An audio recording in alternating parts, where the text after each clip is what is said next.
Bismillahirrahmanirrahim.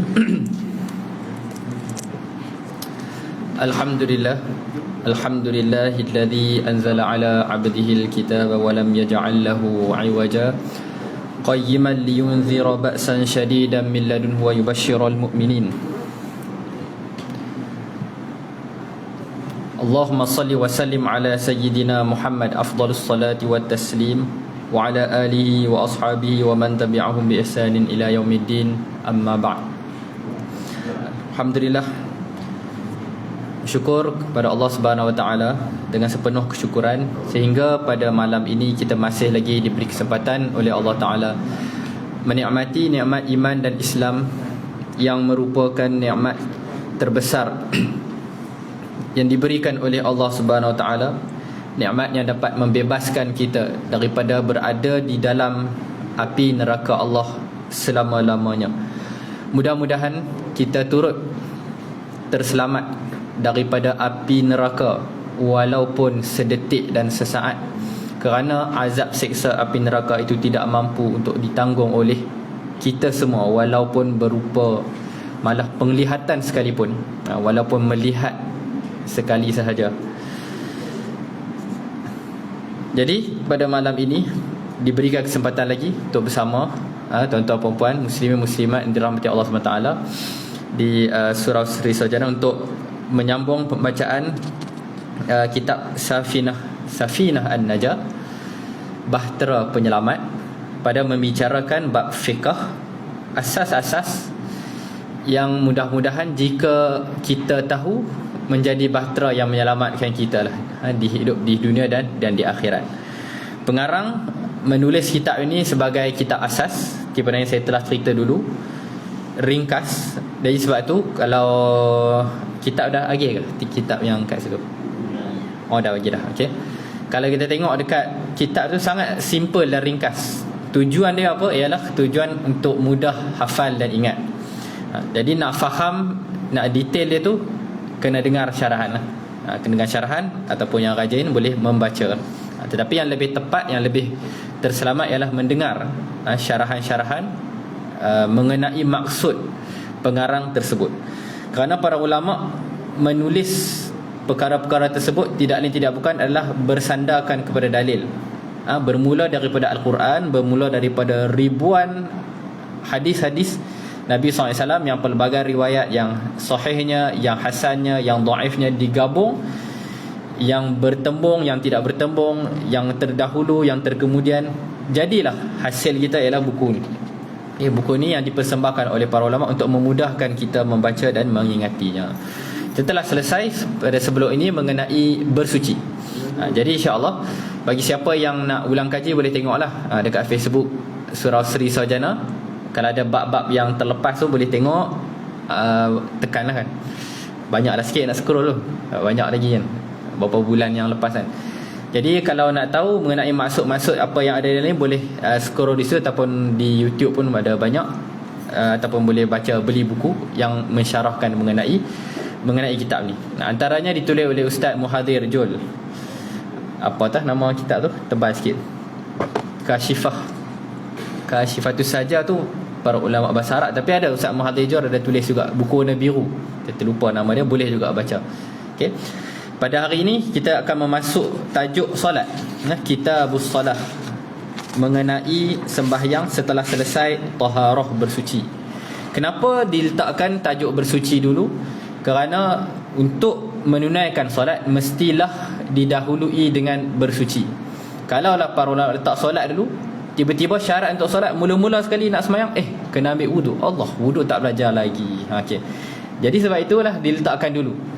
Malah sebelum wuduk tu, maknanya walaupun dah berwuduk nak masuk solat, ada lagi syarat-syarat lain seperti suci daripada haid dan nifas. Allah, saya ni haid ke tidak ni?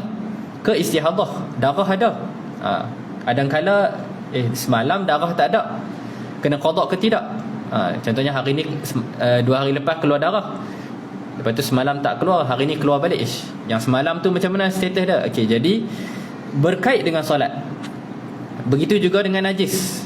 Bila kita nak masuk solat, ada tai cicak ataupun ada bulu kucing, boleh ke tak ni solat ni? Jadi sebab itulah taharah ataupun bersuci diletakkan terdahulu, diletakkan dulu. Jadi setelah kita tahu, barulah kita nak masuk untuk solat. Di dalam solat ada lagi beberapa bahasan lain yang kita mesti tahu dari segi fardu ain. Kita akan sentuh fardu ain dan sedikit fardu kifayah. Sedikit fardu kifayah dan banyaknya fardu ain. Mudah-mudahan kita terlepas daripada dosa-dosa kejahilan, dosa kejahilan yang menimpa majoriti daripada umat Islam pada hari ini. Bismillahirrahmanirrahim. Qala al-musannif rahimahullahu taala wa nafa'ana bi 'ulumihi fid dharain al-amin. Faslun a'dzarus salati. A'dzarus salati itsnan, an-naumu wan nisyan. Pada fasal yang pertama ialah menyertakan keuzuran untuk salat. Perkara apakah yang menyebabkan kita uzur untuk salat?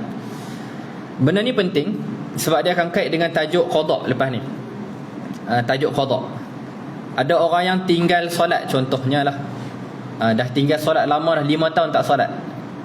Jadi nak kena qada dulu ke nak kena semayang yang lain dulu? Ataupun subuh tadi terlepas, tertidur panjang sangat, terlajak sedap-sedap pukul 8 pagi terlepas subuh. Jadi nak qada dulu ke boleh dilewatkan ni baru qada subuh lepas maghrib ni? Boleh ke tidak?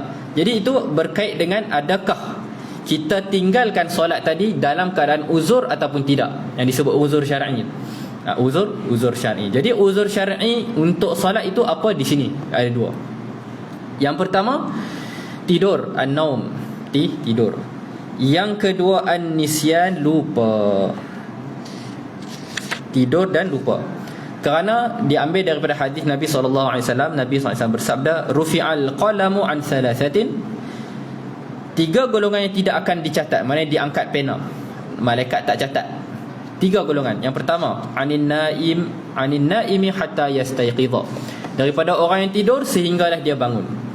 Hukum ni terpakai dalam bab-bab yang lain juga. Sebagai contoh, ialah di dalam solat, di dalam apa lagi di dalam melibatkan ibadah lah khususnya.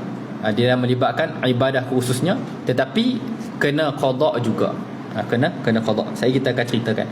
Wa anis sabi hatta yashib, daripada budak-budak kanak-kanak sehinggalah dia dewasa, maknanya sehinggalah dia baligh. Golongan yang ketiga ialah wa anil ma'tuhi hatta ya'qil, daripada orang yang gila sehinggalah dia waras. Jadi gila, tidur dan juga belum baligh ini dipanggil tidak mukallaf. Tidak mukallaf ketika berlaku situasi tersebut.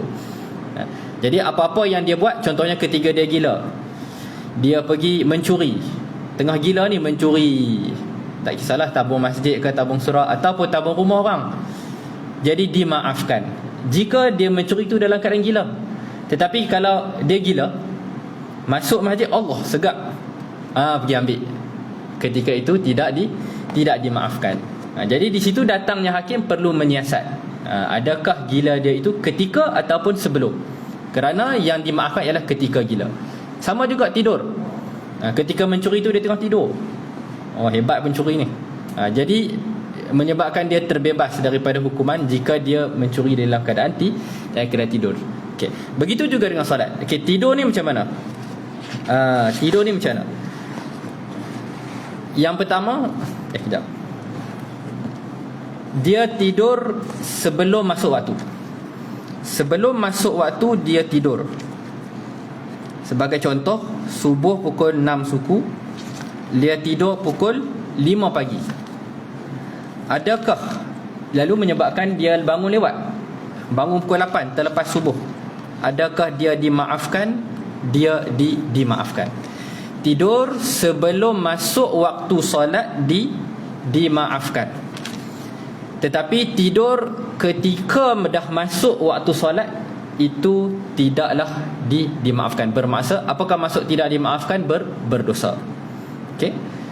Jadi sebagai contoh, seorang itu 6 suku dengar azan, Allahu akbar, sedap bila azan. Dengar sampai ke atas katil. Dah sedap dah. Bangun, Allah, nantilah dulu kejap 5 minit. Tengok 50 minit. 5 minit tak habis lagi. Sejam lebih, 2 jam tidur. Sedar-sedar dah sedar. Adakah tidur dia tu dimaafkan? Tidak. Kerana dia tidur setelah masuk waktu. Jadi kena tengok tidur itu adakah dia telah sedar ataupun dia belum sedar. Sekali lagi saya ulang, dipecahkan kepada dua. Yang pertama, tidur sebelum masuk waktu. Tidur sebelum masuk waktu dimaafkan, termasuk di dalam uzur di sini. Di uzur maknanya tidak berdosa, dimaafkan. Dan dia boleh qada' alat tarahi, lewat. Kesan daripada dimaafkan ialah dia boleh qada' tangguh. Okay. Kalau dimaafkan dia boleh qada' tangguh. Tetapi jika dia tinggal solat dalam keadaan tidak dimaafkan, tidak uzur syar'i, dia wajib qada' segera. Okay. Contoh macam kes tadi, 6 suku dah dengar bunyi azan, lalu dia sambung tidur balik. Dia sedar pukul 8 pagi. Apa yang dia kena buat dulu? Solat. Mesti kena solat dulu. Ada orang yang dia sedar pukul 8 pagi, dia mandi dulu, dia gosok gigi, dia pergi kerja dulu. Dia habis kerja, solat zuhur, solat asar, maghrib tu baru nak qada ataupun isyak. Ini berdosa perbuatan tersebut. Kerana dia tinggal subuh ataupun dia tinggal solat dalam keadaan tidak uzur syar'i. Okey. Malah ada pandangan yang mengatakan tidak sah solat yang solat yang diqada tanpa uzur syar'i ni, dia mesti mengikut urutan. Contohnya dia bangun pukul 8 pagi, dia tak boleh solat zuhur sekali sehinggalah dia selesai solat subuh tersebut. Ada pandangan yang mengatakan sedemikian. Jadi dalam bab tu ada khilaf. Okey, dalam bab tu ada khilaf ulama. Jadi pandangan yang muktamadnya begitu. Tetapi pandangan yang pandangan yang muktamad dibenarkan untuk dia solat zuhur dulu. Okey. Jadi sebagai contoh, orang tu dah tinggal solat 5 tahun. Jadi isu dia kita pakai kat sini lah. Orang tu dah tinggal solat 5 tahun tanpa uzur lah dulu ni. Dia malas atau sebagainya. Jadi dia baru ada kesedaran. Adakah dia kena habiskan qada dulu baru dia boleh solat fardu? Yang ni tak apa. Tidak, tak mengapa. Sebab ada khilaf ulama di sini. Khilaf ulama adalah rahmat kepada kita. Jadi dia solat zuhur, dia solatlah macam biasa. Masuk zuhur, solat zuhur, qada, asar, qada, asar, isyak dan sebagainya, dan begitulah. Tetapi dia kena ingat, qada yang dia tinggal dalam 5 tahun itu ialah uzur yang ialah bukan uzur syar'i. Jadi dia mesti menyegerakan qada itu. Dan solat qada itu lebih afdal daripada solat sunat yang lain. Ada orang kata, habis tu solat tarawih. Ini isu solat tarawih tu. Saya tak ada solat tarawih lah saya ni, sebab saya nak kena qada banyak waktu ni.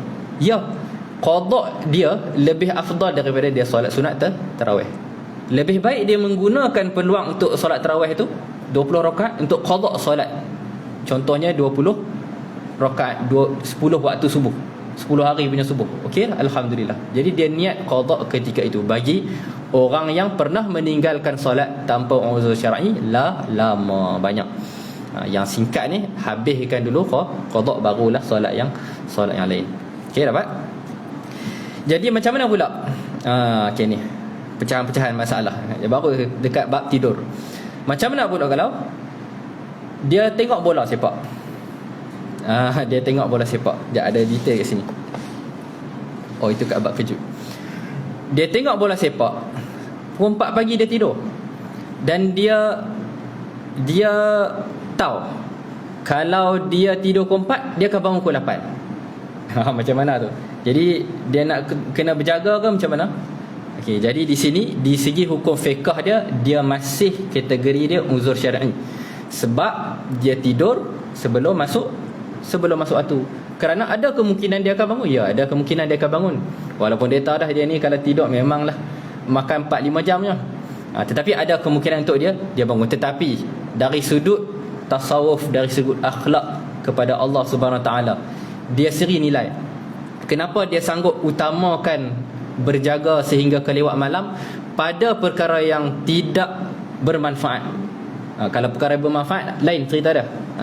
Pada perkara yang tidak bermanfaat sehingga menyebabkan solat fardu dia ditertinggal. Jadi ini dari sudut tasawuf juga. Jadi sebab itu bila belajar fiqh, kita mesti gabungkan fiqh dengan tasawuf. Kata Imam Malik rahimahullah taala, man yatasawwafa wa lam yatafaqqaha faqad tafassaqa. Sesiapa yang belajar tasawuf banyak tapi tak belajar fiqh, dia telah fasik. Wa man yatafaqqaha wa lam yatasawwafa faqad tazandaqa. Sesiapa yang belajar fiqh saja tetapi dia tak belajar tasawuf, dia telah zindiq. Wa man jama'a bainahuma faqad tahaqqaqa. Sesiapa yang menghimpunkan antara kedua-duanya, inilah yang sebenar-benar orang muslim yang betul. Orang yang belajar tasawuf saja kenapa dia fasik? Solat dengan hati sebagai contoh. Yang penting hati baik, tutup aurat tu nantilah. Ada orang pakai tudung tapi jahat, mulut jahat. Saya ni pakai singkat-singkat ni tapi masya-Allah tolong orang baik. Yang ni tasawuf baik hati lah, tetapi dia meninggalkan syariat luaran. Orang ini fasik kepada Allah Ta'ala kerana sentiasa melakukan dosa. Begitu juga orang yang belajar fiqh. Orang yang saya pernah jumpa lah, orang yang macam ni belajar fiqh banyak tetapi tidak disertakan dengan tasawuf. Dia gunakan ilmu fiqh dia, macam mana saya nak lepas daripada dosa. Contohnya macam tadi, tak apa, pukul 6 subuh apa 6 suku, saya tidur pukul 6. Sebelum tu main game ke, buatlah apa, pergi berlumba basikal ke apa. Pukul 6 saya kena tidur sebab saya tak akan berdosa. Dia tahu. Jadi dia buat macam tu kerana untuk mengelakkan daripada. Begitu juga orang yang lari daripada nisab zakat. Dalam mazhab Syafi'i yang kita tengok pada akhir tahun. Akhir tahun dia pun bagi kat orang lain duit dia. Dia tengok tak ada duit, jadi tak payah bayar zakat. Dia tahu mengenai fiqh tapi dia tak tahu bahawa Allah, dia bukan tak tahu, dia tahu. Dia lupa bahawa Allah Ta'ala maha mengetahui atas segala niat hati dia. Jadi berhati-hati dalam benda ini. Okey, jadi itu bab tidur. Kalau ada soalan boleh terus. Ada soalan.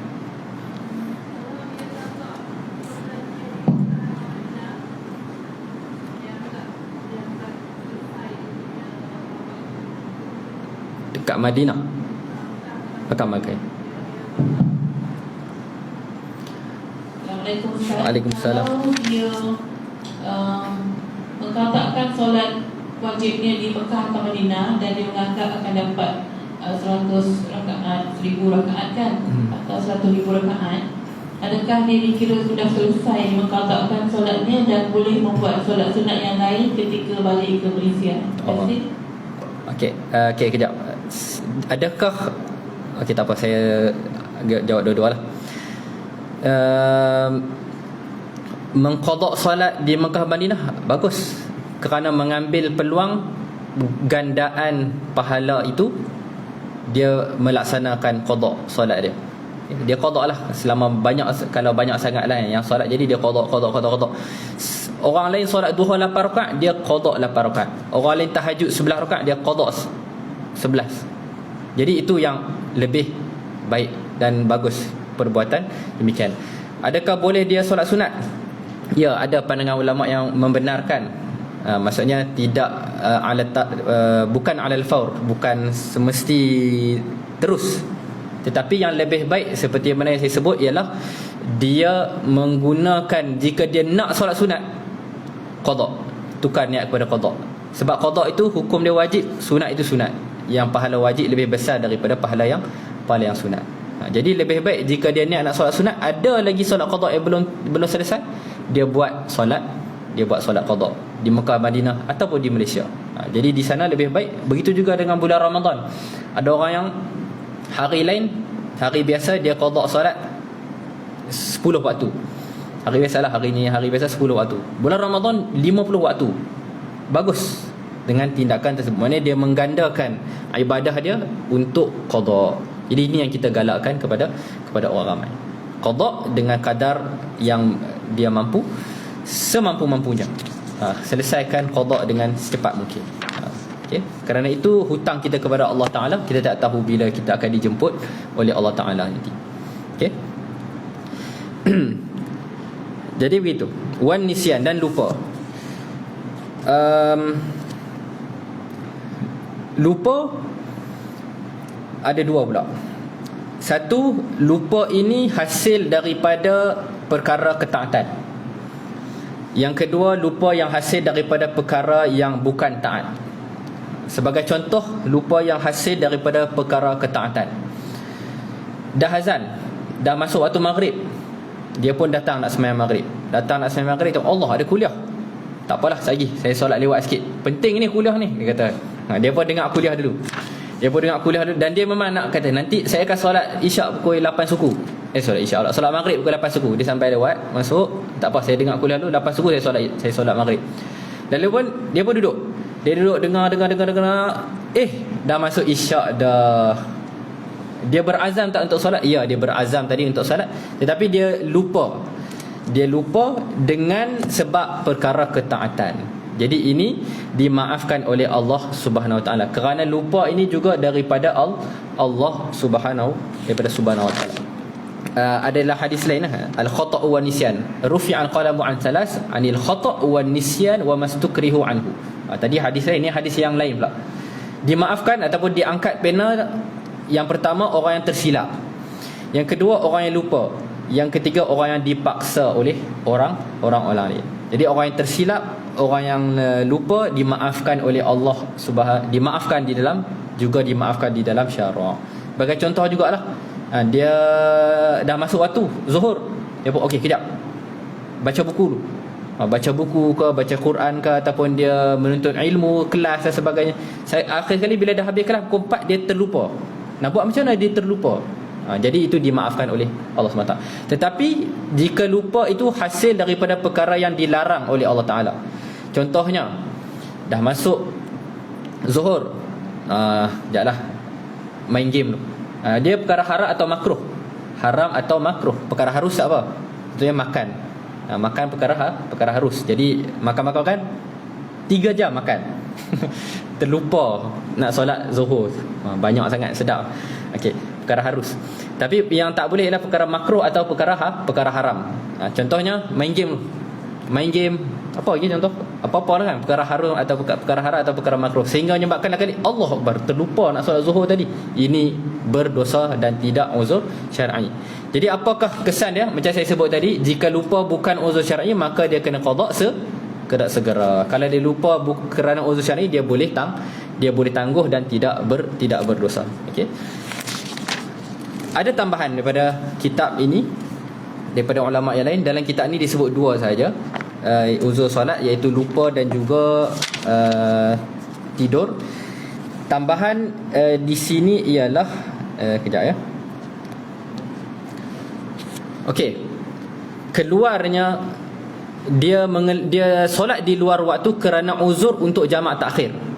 Okey, untuk jamak takhir ni yang ketiga. Tadi ada 2 kan, boleh tambah yang ketiga, uzur jamak takhir. Okey, sebagai contoh, seseorang itu bermusafir, lalu waktu zuhur itu dia berniat untuk jamak takhir pada waktu asar. Jadi ini adalah uzur.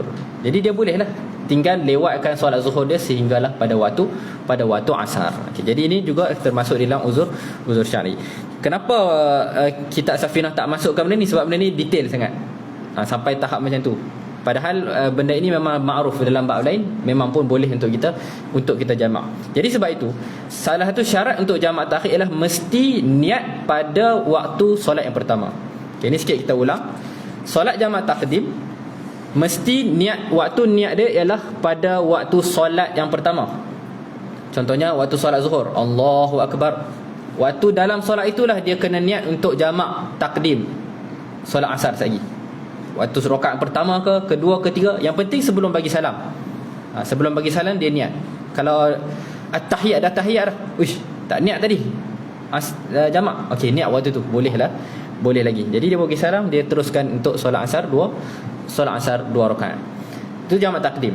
Niat dia ialah pada waktu solat yang ketika solat yang pertama. Tamat takhir, waktu niat dia ialah ketika pada waktu solat yang pertama. Dia mesti niat dalam waktu zuhur tadi. Contohnya waktu zuhur lah. Jadi dalam tempoh waktu pukul 1 sampailah pukul 4.30 tu, dalam waktu zuhur dia mesti niat dalam waktu tersebut. Kerana kalau dia tidak niat, dia dikira sengaja meninggalkan solat zuhur tersebut. Nah, kenapa kamu tak solat zuhur tadi? Niat jamak takhir ke? Tak. Betul? Jamak takhir kot. Tak pasti lagi. Jadi kalau tak pasti, niat dulu. Contohnya nak tidur ke, niat siap-siap pukul 3 ke pukul 2. Kalau bah tak berhenti ni, saya jamak takhir. Niat siap-siap, tengok bah berhenti pukul 5 petang. Jadi dia bolehlah jamak takhir pada waktu tersebut. Okey.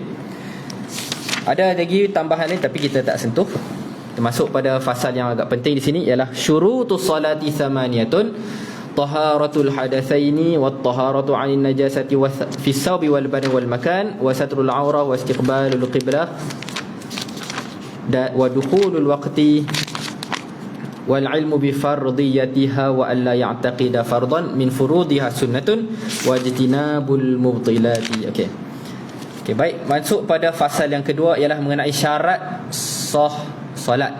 Syarat sah solat ada 8. Yang pertama, suci daripada 2 hadas. Hadas kecil dan hadas besar. Ini makruf lah.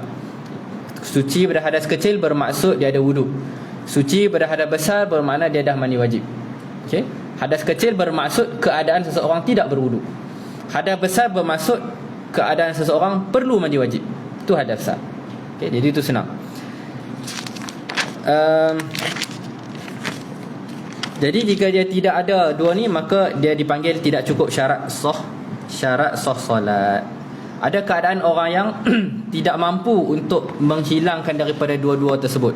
Sebagai contoh, dia tak boleh nak ambil wuduk disebabkan sakit ataupun di penjara, dan sebagainya. Jadi ini dipanggil orang ini yang faqirut tahurain, yang saya rasa saya dah cerita dulu, boleh tengok dekat video lama. Orang yang tidak boleh untuk wuduk ataupun tayamum. Jadi orang ini tidak wuduk pun tak boleh disebabkan ada balutan dan sebagainya. Tayamum pun tak boleh. Jadi disebabkan kesakitan dia dan sebagainya. Jadi orang ini solat hormat waktu dan dia kena qada pada masa yang akan datang. Okey. Wa taharanin najis, dan suci daripada najis. Okey. Suci daripada najis di pakaian, badan dan juga tempat solat. Makan di sini tempat solat. Jadi ini jelas suci di dalam pakaian, di sekitar badan, di tempat solat. Yang di tempat solat yang dimaksudkan ialah tempat untuk kita sujud. Jadi kalau kita sujud dekat situ, tai cicak ataupun tai kucing kat sebelah, tak apa. Yang penting jangan sujud atas tai kucing. Tai kucing pergi bersentuh. Jadi senang Allah. Kalau ada tai kucing kat situ, tak payah pegang tai kucing tu. Jadi itu masih dikira suci daripada tempat solat. Tetapi makruh lah. Solat di kandang haiwan, solat di tempat-tempat yang kotor, itu makruh kerana solat ini satu yang suci. Okey. Jadi itu bab lain lah. Ini kita cerita sah ataupun tidak. Kerana Allah SWT berfirman, wa thiyabaka fatahhir, dan pakaian kamu hendaklah kamu sucikan. Okey, wasatrul aurah, tutup aurat. Syarat sah untuk solat ialah mesti menutup aurat. Menutup aurat macam mana? Menutup aurat daripada pandangan zahir. Pandangan macam mana nak tahu dia tutup aurat kadar yang kita nak tahu, yang tidak ada di dalam buku ni ialah kadar mana boleh kata tutup aurat. Kadar dia ialah kadar at-takhatub. Apa tu bahasa Melayu dia? Bersembang. Kadar berdialog. Kita nak sembang dengan orang, saya duduk jauh ni ke? Tak kan? Jadi kalau nak sembang, kita ada pergi dekat sikit kan? Okey, dekat macam tu. Jadi bila kadar dekat macam tu, tengok kat pakaian dia, nampak ke tak aurat dia? Kalau tak nampak maka sah. Kalau nampak maka tidak sah. Sebab ada orang tanya, berlubang, baju saya berlubang. Lubang dekat mana? Dekat paha. Seluar berlubang kat paha kecil. Sah tak solat saya? Saya dikira tutup aurat ke tak? Kalau kita bersembang dengan dia, nampak tak? Mana? Kena tu. Kena pergi tengok dekat. Kena tengok dekat macam tu baru nampak dia punya kulit paha dia. Jadi sah ke tak? Sah. Sebab dia punya dawabit ataupun dia punya kayu ukur nak tahu tutup aurat ke tak ialah jarak lebih kurang 1.5 meter lah. Lebih kurang jarak untuk bersembang 1.5 meter. Kalau tak nampak maka dikira sah. Kalau nampak aurat dia maka dikira tidak sah, tidak menutup aurat. Okey. Dan yang dikira juga ialah di arah depan, belakang, kiri, kanan dan atas. Bawah tidak dikira. Ada setengah muslimat tanya, bila dia rokok kan, bila dia rokok jadi tudung akan jatuh sikit kan. Kalau ada kepala kat bawah, nampak tak dia punya leher? Nampak. Jadi dikira menutup aurat tak? Nak kena pegang tak tudung tu? Pegang letak? Tak payah. Kerana apa? Menutup aurat arah kanan, kiri, depan, belakang dan atas. Bawah tidak dikira. Sekalipun para ulama letak, ada bagi contoh, orang tu solat di tingkat atas, dia pakai kain pelikat, siling dia kaca dan ada orang kat bawah. Tok imam duduk bawah, Tok Bilal duduk belakang ni. Allah, nampak kok bawah nampak. Jadi orang kat atas tu solat dia sah ke tidak? Sah, masih sah. Sebab Tok Bilal tu tengok daripada atas ke bawah? Atas, arah bawah. Okey. Jadi yang bawah dimaafkan, tidak perlu tutup arah bawah. Tetapi ini masih dimaafkan sebenarnya. Tapi tak baiklah. Tak bagus. Sebagai contoh orang kita ni, lelaki lah terutama dia, yang jenis pakai kain pelikat ni. Mungkin biasa yang sunyi-sunyi tu pernah menghadapinya. Ketika mana dia sujud kan, yang pakai kain pelikat, kadang-kadang angin tiup, nampak apa hal. Bila kita nak sujud, orang depan sujud, kita belakang Allah, angin tiup, angkat sikit. Jadi ini kena hati-hati. Jadi sebab tu antara sunat, perkara yang antara sunnah ketika solat ataupun ketika sujud ialah dua tapak kaki tu dirapatkan. Jangan buka macam tu. Buka macam tu sekali nampak apa walau bagaimanapun, kalau nampak masih dimaafkan kerana itu daripada arah bawah. Okey, itu dikira menutup aurat. Okey, wastiqbalul qiblah, dan menghadap kiblat. Syarat sah solat mesti menghadap kiblat. Jadi solat orang yang tidak menghadap kiblat dipanggil tidak cukup syarat sah. Jadi ini isu dia kat mana? Isu dia dekat solat di atas kapal terbang ataupun di atas kenderaan yang bergerak. Di atas kapal terbang tidak cukup syarat menghadap kiblat. Tidak cukup syarat menghadap kiblat. Kerana kadang-kadang kapal terbang menghadap ke sini, kadang-kadang dia berpusing. Okey. Jadi bila tidak cukup syarat menghadap kiblat, maka dia beralih kepada hukum yang tadi. Dia mesti solat juga di dalam kapal terbang dengan hukum solat hormat waktu. Dengan erti kata, dia mesti terus kalau dah masuk waktu, dia pergi ambil wuduk dalam tandas, walaupun sempit, ambillah bahagian yang wajib saja. Lalu dia solat dengan arah kerusi dia, dan seperti biasa dengan kadar yang dia mampu. Dan bila dah sampai di bawah, kena qada solat yang dia buat di atas kapal terbang tadi. Okey, kenderaan yang bergerak. Kerana hadis Nabi SAW, Nabi SAW, jika beliau ataupun jika baginda solat fardu, baginda solat di atas unta. Baginda solat di atas unta dalam keadaan unta bergerak. Jika dah masuk solat waktu fardu, maka baginda akan turun daripada unta dan solat di atas tanah.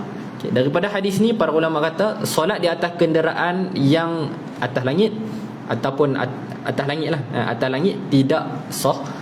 Bukan tidak sah, maksudnya tidak dikira, maksudnya mesti diqada semula. Okey, jadi itu hadis yang diistinbat oleh para ulama. Yang ke, saya pakai kitab besar ni jadi panjang nak buka. Nak buka atas bot, atas kapal. Okey, atas kapal yang bergerak memakai hukum yang sama seperti kapal terbang. Tetapi kapal yang berlabuh di atas dek ke dock, pelabuhan, dock, di atas pelabuhan, di atas dock, itu boleh, itu dikira di atas darat. Okey, kalau stay tak bergerak, dikira atas daratan.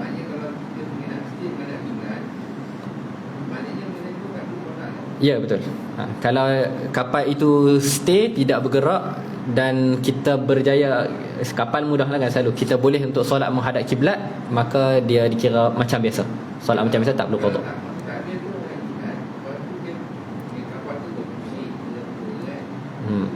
Sikit-sikit okey, macam tu tak apa, dimaafkan. Macam tu dimaafkan. Tapi solat takbir menghadap kiblat, beralih sedikit-sedikit tu dimaafkan. Yang penting al-ibratu pada takbiratul ihram yang pertama. Okey. Kalau banyak pun sama juga. Sebab ibrah pada takbiratul ihram yang pertama. Pada takbir yang pertama. Tetapi sebaiknya ialah kapal berlabuh selalunya, tetapi kecuali lah kalau berlabuh tengah laut kan, maksudnya kalau berlabuh tengah laut itu mancing. Betul lah. Maknanya kalau berhenti je, kalau tengah bergerak tak boleh. Kalau tengah bergerak maknanya kena solat juga, tetapi kena qada balik selepas tersebut. Okey. Dan masuk waktu. Okey, masuk waktu. Mesti dipastikan waktu solat telah masuk, barulah solat. Tidak boleh dan tidak sah seseorang yang tidak yakin akan kemasukan waktu solat. Akan masuknya waktu solat. Dia solat maghrib, dah masuk ke tak? Masuk dah kot. Allahu akbar, tak boleh. Dia mesti yakin masuk dah. Kalau selepas itu ternyata salah, itu cerita lain. Okey. Ada bab lain lah.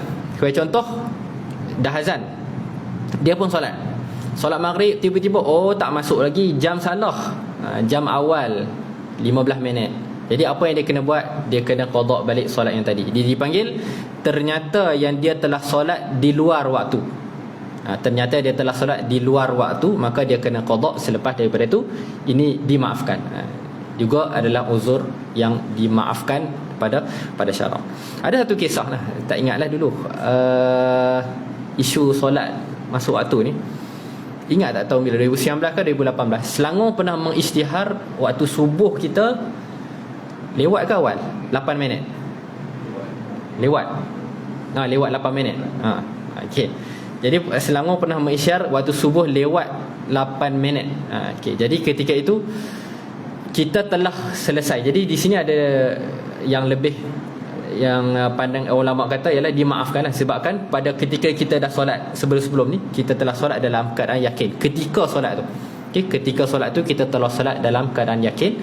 Tetapi apa yang lebih, jadi sebab tu kalau kita tengok jabatan pejabat mufti di Selangor dan juga di wilayah persekutuan kata, dia maklum je solat subuh, waktu subuh telah lewat 8 minit, maka apa yang ni dimaafkan pada syarak, kerana la yukallifullahu nafsan illa wus'aha. Ataupun hadis yang lain, afallahu amma salaf, Allah Ta'ala memaafkan apa yang telah lalu, kerana yang lalu kita bina di atas ijtihad kita. Jadi apa yang kita buat itulah yang telah sah. Okey. Tetapi yang lebih ihtiyat ialah solat sekali. Solat sekali sebagai mengqadakkan waktu-waktu yang sebelum ni. Okey, solat sekali sahaja. Okey.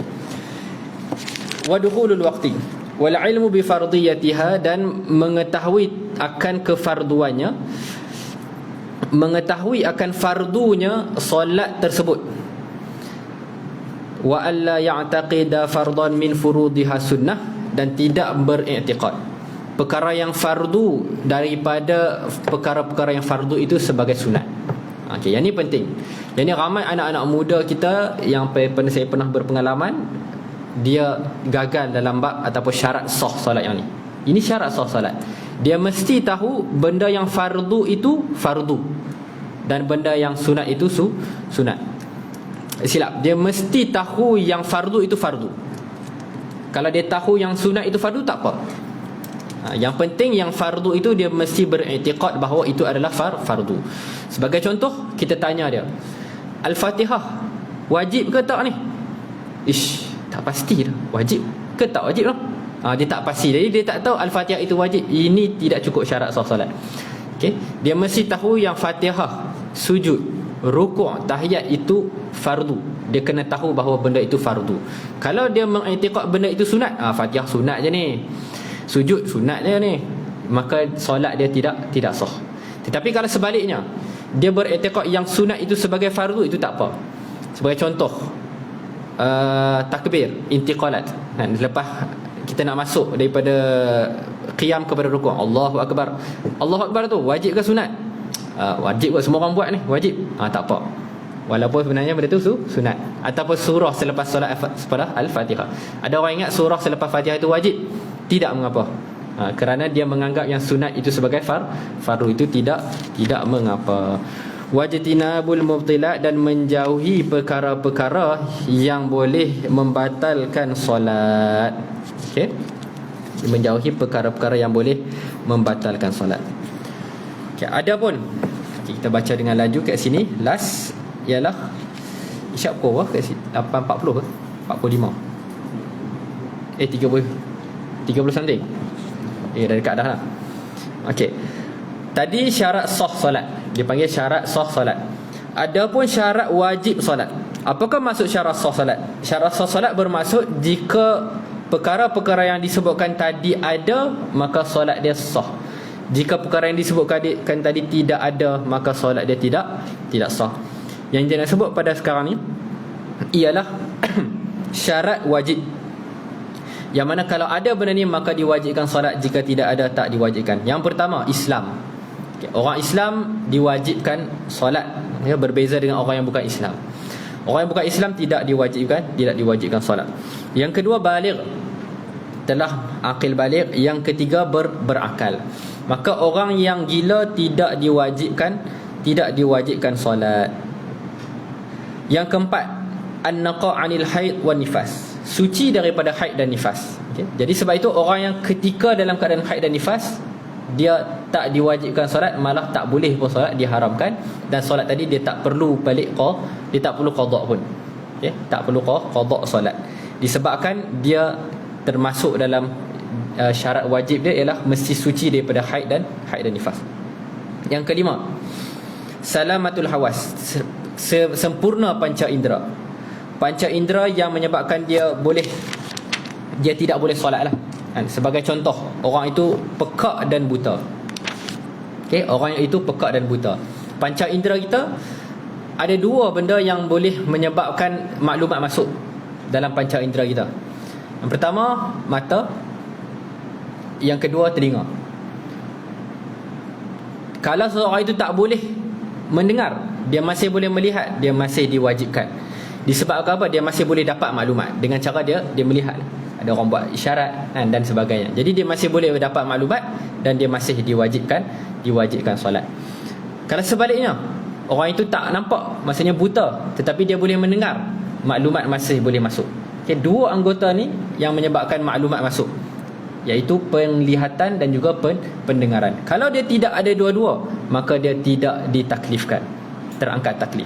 Sebab macam mana maklumat nak masuk kepada dia? Macam mana kita nak beritahu dia diwajibkan solat?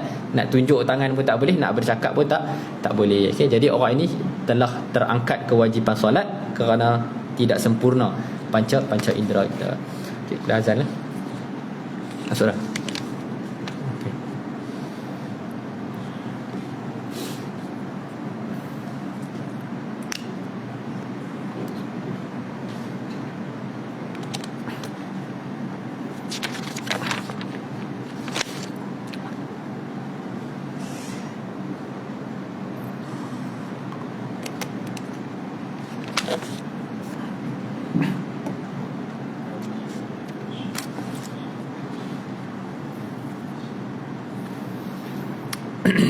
Allahu Akbar, Allahu Akbar, Allahu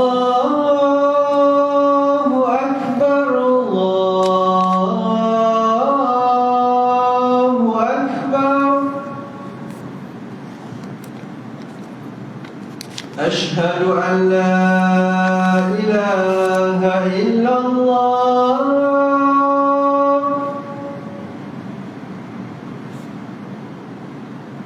أشهد أن لا إله إلا الله.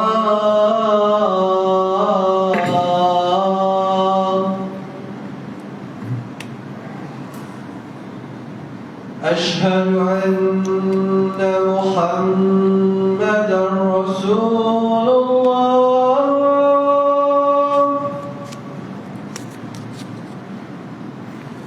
أشهد أن محمدا رسول الله.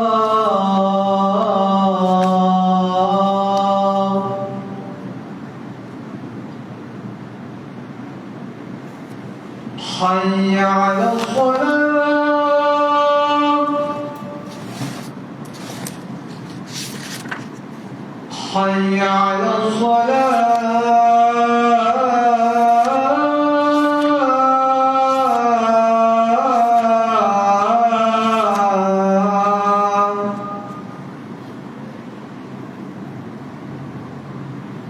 حي على الفلاح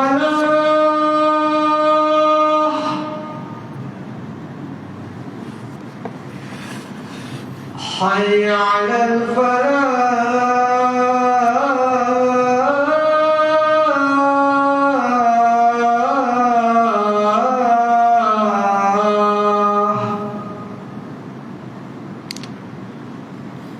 الله أكبر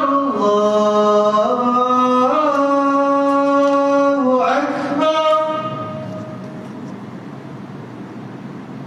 لا إله إلا الله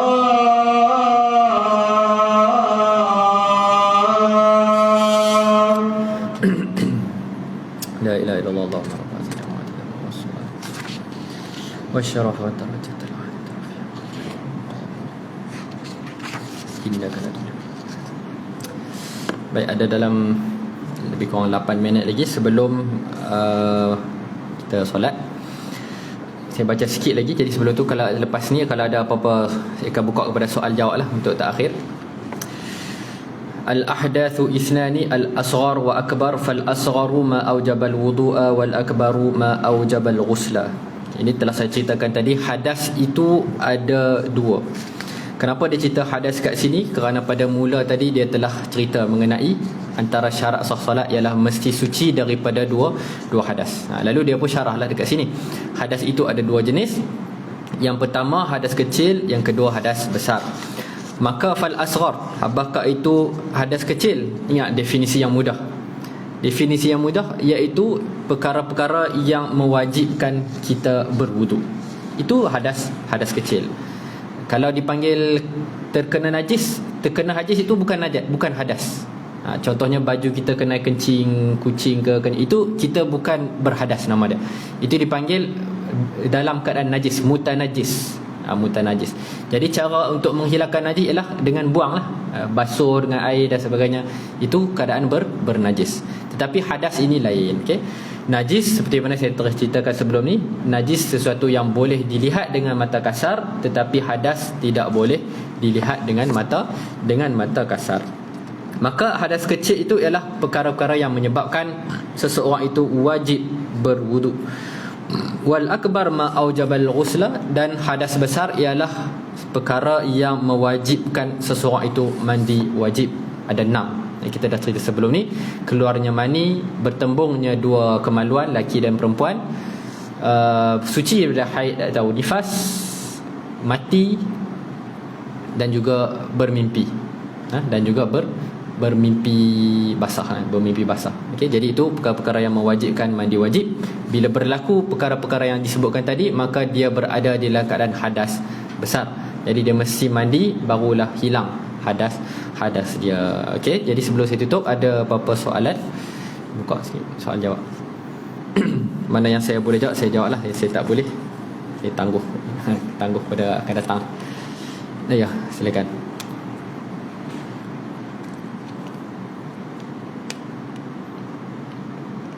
Boleh buka. Tak berfungsi. Okey.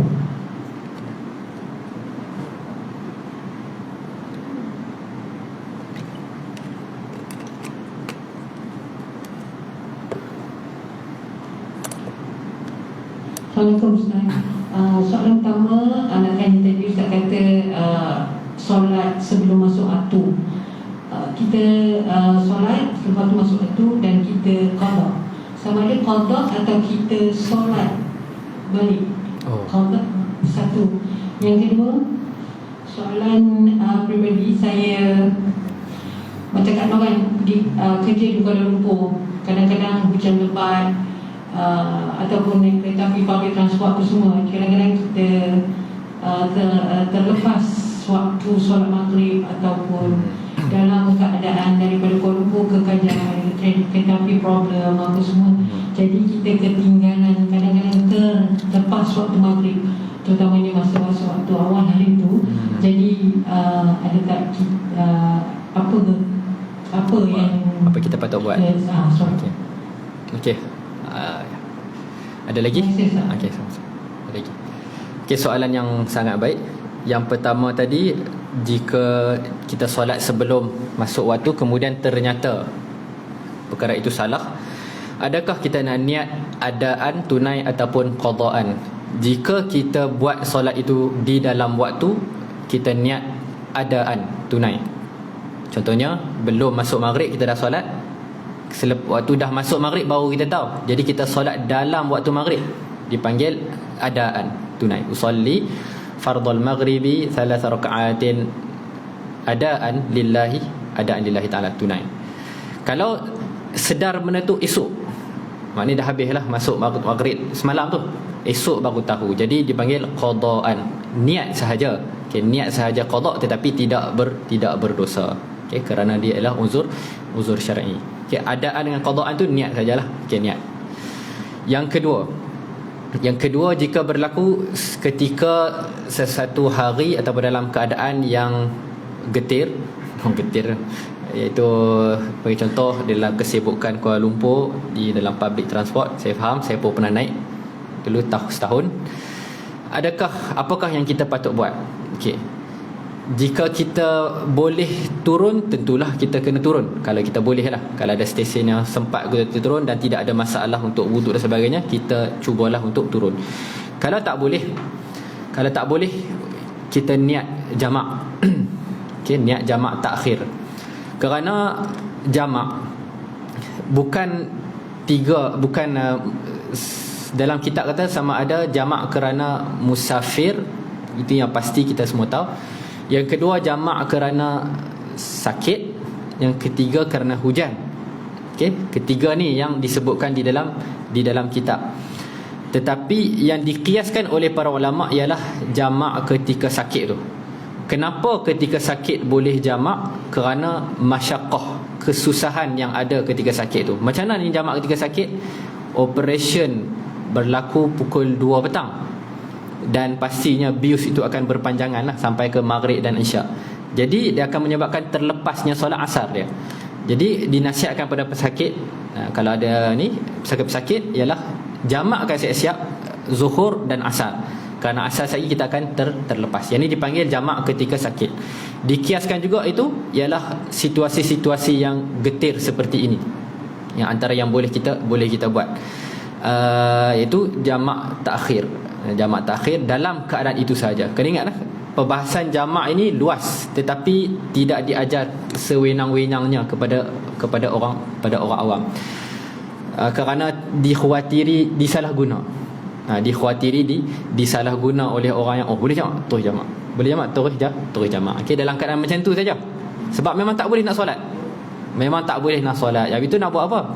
Biar saja niat ketika maghrib tadi, saya nak solat maghrib pada waktu isyak. Itu yang dipanggil jamak takhir. Saya akan solat maghrib pada waktu isyak. Okey.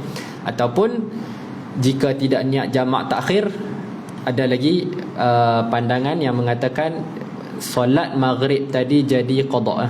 Jadi qada dalam keadaan dimaafkan kerana uzur tersebut. Uzur yang mesti, tidak terlalu keadaan yang tidak boleh untuk kita elakkan. Okey, jadi itu dua situasi. Tapi yang pertama, dalam dua cara ini, cara yang pertama mesti didahulukan ialah kalau boleh turun, kena turun di mana-mana stesen. Kita dah tahu dah, kalau Kajang ni memang 8.30 ataupun 9, turunlah di stesen Taman Santex. Ingat Taman Santex, kok keren jauh sangat. Taman Santex ke ataupun di mana-mana, turun dulu. Mesti ada surau kat MRT kita. Mudah. Di Malaysia selalunya tidak ada masalah dalam bab solat ni. Okey. Tapi kalau MRT boleh, kalau KTM tak boleh.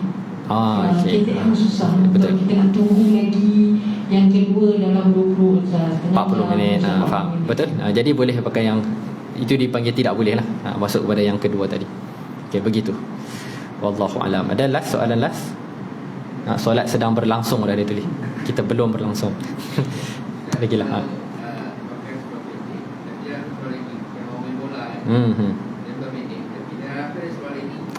Menarik soalan ni.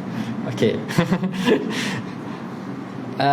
Memakai pakaian ketat, dia ada dua aurat lah dalam bab aurat. Dalam bab aurat ada dua bahagian. Satu aurat di dalam sembahyang, satu aurat di luar sembahyang. Aurat di dalam sembahyang lebih ringan berbanding aurat di luar sembahyang. Apakah maksud ringan?